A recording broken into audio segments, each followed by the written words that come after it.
Hello everyone, the science villa classes में आप सबका बहुत बहुत स्वागत है। आज हम सोशल साइंस का एक बहुत ही ज़रूरी चैप्टर भारत में कृषि को पूरी तरह से समझने वाले हैं। देखिए, ये चैप्टर यूपी बोर्ड एग्जाम 2026 के लिए सुपर इंपॉर्टेंट है। तो चलिए एक एक टॉपिक को एकदम मक्खन की तरह क्लियर करते हैं। तो आज का हमारा रोड मैप क्या है? सबसे पहले हम समझेंगे कि आखिर भारत के लिए कृषि इतनी जरूरी क्यों है। फिर हम देखेंगे खेती के अलग अलग प्रकार। उसके बाद भारत की फसल ऋतुओं को जानेंगे, हमारी मुख्य फसलें कौन कौन सी हैं इस पर बात करेंगे। फिर कृषि में हुए जो बड़े बड़े सुधार हैं उनको समझेंगे और आखिर में एक रक्तहीन क्रांति के बारे में जानेंगे। मतलब इस चैप्टर का पूरा निचोड़ आपको मिलने वाला है। चलिए तो फिर शुरू करते हैं सेक्शन 1 से। भारत की रीढ़ की हड्डी मतलब कृषि हमारे देश के लिए इतनी ज्यादा जरूरी क्यों है। ये सिर्फ एक इंडस्ट्री नहीं है दोस्तों, ये हमारे देश की अर्थव्यवस्था और समाज की जान है। जरा सोचिए, भारत के 2/3 आबादी मतलब हर 3 में से 2 लोग सीधे सीधे खेती से जुड़े हुए हैं। ये एक प्राइमरी एक्टिविटी है जो न सिर्फ हमारा पेट भरती है बल्कि कपड़ा और फूड प्रोसेसिंग जैसी बड़ी बड़ी इंडस्ट्रीज के लिए कच्चा माल भी तो यहीं से आता है। और तो और चाय, कॉफी, मसालों को बाहर बेचकर देश के लिए विदेशी मुद्रा भी यही कमाती है। ठीक है, अब आते हैं सेक्शन 2 पर, खेती के प्रकार। चले जानते हैं कि भारत में हजारों सालों से लेकर आज के मॉडर्न जमाने तक खेती करने के कौन-कौन से तरीके अपनाए जाते हैं। सबसे पहले बात करते हैं सबसे पुराने तरीके की, जिसे कहते हैं प्रारंभिक जीविका निर्वाह कृषि। इसमें किसान बस अपने परिवार का पेट पालने के लिए खेती करता है, वो भी जमीन के छोटे छोटे टुकड़ों पर, हल और कुदाल जैसे एकदम पुराने औजारों से।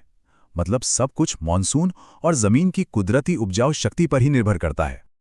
इसी पुराने तरीके का एक बहुत ही इंटरेस्टिंग हिस्सा है कर्तन दहन प्रणाली, या जिसे हम स्लैश एंड बर्न फार्मिंग भी कहते हैं। होता क्या है कि किसान जमीन के एक टुकड़े पर पेड़ पौधे काटकर उन्हें जला देते हैं। अब जो राख बनती है ना, वो खाद का काम करती है। जब उस जमीन की उपजाऊ शक्ति कम हो जाती है तो वो दूसरी जगह चले जाते हैं और पहली वाली जमीन को कुदरती तौर पर फिर से हरा भरा होने के लिए छोड़ देते हैं। और ये देखिए मजे की बात, इस एक ही स्लैश एंड बर्न फार्मिंग के भारत और दुनिया में कितने सारे अलग अलग नाम हैं। जैसे नॉर्थ ईस्ट में इसे झूम कहते हैं, मणिपुर में पामलू, छत्तीसगढ़ में दीपा। सच कहूं तो ये नाम एग्जाम के लिहाज से बहुत जरूरी हैं, तो इस माइंड मैप को अच्छे से दिमाग में बैठा लीजिएगा। अब जरा इस टेबल को बहुत ध्यान से देखिए। ये तीनों तरह की फार्मिंग मतलब प्रिमिटिव, इंटेंसिव और कमर्शियल के बीच का जो फर्क है उसे एकदम क्लियर कर देगा। एग्जाम में यहां से सवाल बनता ही बनता है, तो इस पर फोकस कीजिए कि किसमें क्या इनपुट लगता है और सबका मकसद क्या है। चलिए अब आगे बढ़ते हैं सेक्शन 3 पर, जमीन की लय। इसका मतलब है भारत के 3 मुख्य फसली मौसम। ये समझना बहुत ही ज्यादा जरूरी है। देखिए, ये जो टेबल है ना, ये इस सेक्शन के लिए आपकी चीट शीट है। रबी, खरीफ और जायद, इन्हें कब बोया जाता है, कब काटा जाता है और इनकी मुख्य फसलें कौन सी हैं, सब कुछ एक ही जगह पर है। मेरी सलाह है इसका एक स्क्रीनशॉट जरूर ले लें। अब आता है सेक्शन 4, भारत की फसलें। तो चलिए अब जरा भारत में उगने वाली कुछ मेजर फूड और नॉन फूड क्रॉप्स पर एक नजर डालते हैं। और शुरुआत करते हैं चावल से। हम में से ज्यादातर लोगों का ये स्टेपल फूड है, मतलब मुख्य भोजन, और ये एक खरीफ की फसल है। अच्छा, चावल के लिए जरूरी बातें क्या हैं? सबसे पहले ये खरीफ की फसल है। इसे 25 डिग्री सेल्सियस से ज्यादा तापमान और 100 सेंटीमीटर से ज्यादा बारिश चाहिए। यही वजह है कि ये वेस्ट बंगाल, यूपी, बिहार जैसे राज्यों में खूब होता है। और हाँ, एक और खास बात, चीन के बाद हम दुनिया के दूसरे सबसे बड़े प्रोड्यूसर हैं। चावल के बाद जो अगली सबसे जरूरी फसल है वो है गेहूं। ये देश के उत्तरी और उत्तर पश्चिमी हिस्से का मुख्य भोजन है। गेहूं एक रबी की फसल है, ये बात गांठ बांध लीजिए। इसे उगने के लिए ठंडा मौसम और पकते समय तेज धूप चाहिए, और बारिश लगभग 50 से 75 सेंटीमीटर। इसीलिए पंजाब, हरियाणा, यूपी जैसे राज्य गेहूं उगाने में सबसे आगे हैं। अब बात करते हैं मोटे अनाज यानी मिलेट्स की। भले ही इन्हें मोटा अनाज कहते हैं, पर ये असल में न्यूट्रिशन के पावर हाउस हैं।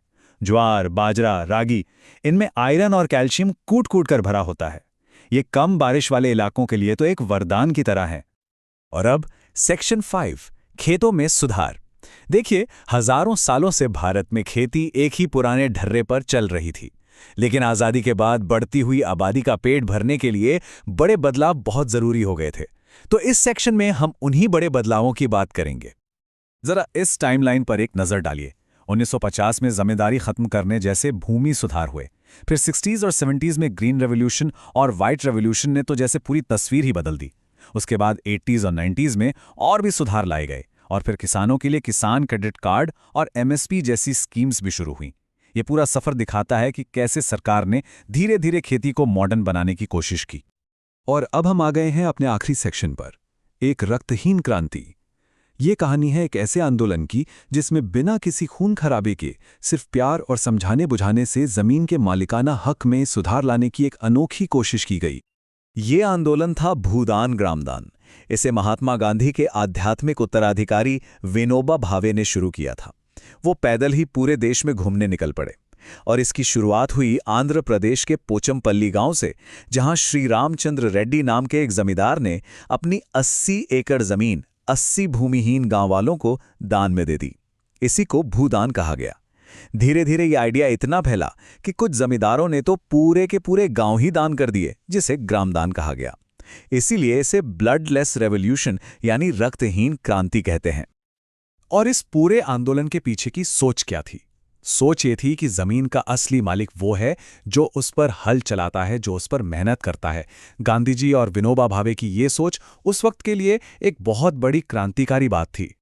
तो दोस्तों, हमने खेती के प्रकार, फसलें और सुधार सब कुछ कवर कर लिया है, पर एक सवाल अब भी बाकी है कि इतने सारे टेक्नोलॉजिकल और इंस्टीट्यूशनल रिफॉर्म्स के बाद भी आज भारतीय कृषि के सामने सबसे बड़ी चुनौती क्या है? इस सवाल पे जरूर सोचिएगा। ये आपके एग्जाम के लिए तो जरूरी है ही, पर आपकी जनरल नॉलेज के लिए भी बहुत जरूरी है। द साइंस विला क्लासेस की तरफ से इस चैप्टर के ब्रेकडाउन में बस इतना ही। आपके एग्जाम्स के लिए ऑल द बेस्ट।